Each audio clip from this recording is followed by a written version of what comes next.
નમસ્કાર.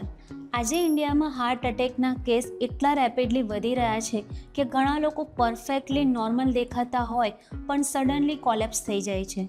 અને સૌથી શોકિંગ વાત એ છે કે કોઈ વાર રૂટીન ઇસીજી નોર્મલ આવે છે પણ અંદર બ્લોકેજીસ ડેવલપ થઈ રહ્યા હોય છે. એટલે આજે આપણે વાત કરીશું એવા 5 ઇમ્પોર્ટન્ટ ટેસ્ટ વિશે જે ટાઈમ પર કરાવી લેવામાં આવે તો ફ્યુચર હાર્ટ એટેકનું રિસ્ક ઘટી જાય છે અને હાર્ટ એટેક આઈડેન્ટિફાઈ કરવામાં મદદ મળી શકે છે. સૌથી પહેલો ટેસ્ટ છે લિપિડ પ્રોફાઇલ. આ ફક્ત કોલેસ્ટ્રોલ ટેસ્ટ નથી, એમાં LDL, HDL અને ટ્રાઇગ્લિસરાઇડ ચેક કરવામાં આવે છે. આજકાલ ઘણા લોકો ફક્ત ટોટલ કોલેસ્ટ્રોલ જોઈ છે પણ એકચ્યુઅલ ડેન્જરસ કોઈ વાર હાઈ LDL અને હાઈ ટ્રાઇગ્લિસરાઇડ ક્રિએટ કરે છે. જો LDL કન્ટિન્યુઅસલી હાઈ રહે તો ધીમે ધીમે આર્ટરીઝમાં પ્લેક બિલ્ડઅપ થવાનું સ્ટાર્ટ થઈ જાય છે. બીજો ઇમ્પોર્ટન્ટ ટેસ્ટ છે HbA1c. ઘણા લોકોને લાગે છે કે તેમને ડાયાબિટીસ નથી પણ એમનું સુગર સાયલેન્ટલી બ્લડ વેસલને ડેમેજ કરી રહ્યું હોય છે.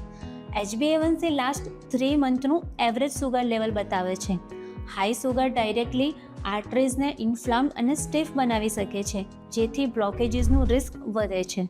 ત્રીજો બહુ ઇમ્પોર્ટન્ટ ટેસ્ટ છે HSCRP એટલે કે high sensitivity C reactive protein. આ ઇન્ફ્લામેશન માર્કર હોય છે. હાર્ટ બ્લોકેજ ફક્ત કોલેસ્ટ્રોલના કારણે નથી થતું, ક્રોનિક ઇન્ફ્લામેશન પણ એક મેજર રોલ પ્લે કરે છે. જો HSCRP હાઈ આવી રહ્યું હોય તો એનો મતલબ બોડીમાં સાયલેન્ટ ઇન્ફ્લામેશન ચાલી રહ્યું હોય છે, જે બ્લડ વેસલને ડેમેજ કરી રહ્યું હોય છે. ચોથો ટેસ્ટ છે TMT એટલે કે ટ્રેડમિલ સ્ટ્રેસ ટેસ્ટ.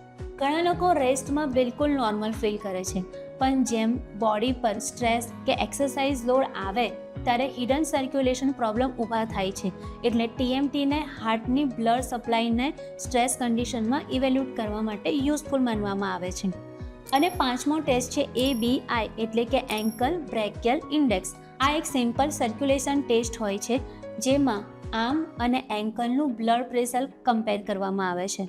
જો પગ સુધી બ્લડ ફ્લો વીક હોય તો બોડીની બ્લડ વેસલમાં નેરોઈંગ બ્લોકેજીસનું ઇન્ડિકેશન હોઈ શકે છે. સિમ્પલ લેંગ્વેજમાં સમજો, જો પગની આર્ટરીઝ અફેક્ટેડ છે તો હાર્ટની આર્ટરીઝમાં પણ સિમિલર પ્રોસેસ ચાલી રહી હોય છે. નોર્મલ ABI વેલ્યુ 1 થી 1.4 વચ્ચે હેલ્ધી માનવામાં આવે છે. જો આ વેલ્યુ 0.9 થી ઓછી હોય તો સર્ક્યુલેશન ઇસ્યુ રિસ્ક હોઈ શકે છે. પણ એક બહુ ઇમ્પોર્ટન્ટ વાત યાદ રાખો, ફક્ત ટેસ્ટ કરાવવું ઇનફ નથી. આજકાલ processed food, poor sleep, stress, smoking અને સિટિંગ લાઇફસ્ટાઇલ કન્ટિન્યુઅસલી બ્લડ વેસલને ડેમેજ કરતા રહે છે. રિપોર્ટ્સ નોર્મલ આવ્યા પછી પણ જો લાઇફસ્ટાઇલ સેમ રહે તો રિસ્ક સ્લોલી વધતો રહે છે. આયુર્વેદમાં પણ બ્લડ સર્ક્યુલેશન અને સ્ત્રોતસ બ્લોકેજને બહુ ઇમ્પોર્ટન્ટ આપવામાં આવે છે. જ્યારે મેટાબોલિઝમ ડિસ્ટર્બ થાય છે અને ટોક્સિન્સ એક્યુમ્યુલેટ થવા લાગે છે ત્યારે સર્ક્યુલેશન અને હાર્ટ હેલ્થ બંને અફેક્ટ થવા લાગે છે. માધવબાગમાં અપ્રોચમાં પણ ફોકસ ફક્ત મેડિસિન પર નથી પણ લાઇફસ્ટાઇલ અને સર્ક્યુલેશન ઇમ્પ્રુવમેન્ટ પર આપવામાં આવે છે. તો ફાઇનલ વાત યાદ રાખો, હાર્ટ એટેક ઘણીવાર સડનલી લાગે છે પણ બોડી એની વોર્નિંગ પહેલાંથી આપવાનું સ્ટાર્ટ કરી દે છે. જો તમને ડાયાબિટીસ, BP, કોલેસ્ટ્રોલ, ઓબેસિટી કે ફેમિલી હિસ્ટ્રી હોય તો રેગ્યુલર હાર્ટ સ્ક્રીનિંગને ઇગ્નોર ના કરો. અને જો તમને સમજવું હોય કે તમારું હાર્ટ રિસ્ક કેટલું છે તો તમે તમારા નિયરેસ્ટ માધવબાગ ક્લિનિક કે હોસ્પિટલમાં વિઝિટ કરી શકો છો અથવા નીચે આપેલા નંબર પર કોન્ટેક્ટ કરીને ગાઈડન્સ લઈ શકો છો. અને હા, જો તમને આ હાર્ટ ટેસ્ટ રિલેટેડ કોઈ પણ ડાઉટ હોય તો કમેન્ટ સેક્શનમાં જરૂર પૂછો. વિડીયો યુઝફુલ લાગ્યો હોય તો સેવ કરો, શેર કરો અને આવી જ પ્રેક્ટિકલ હેલ્થ નોલેજ માટે સબસ્ક્રાઈબ કરો. ધન્યવાદ.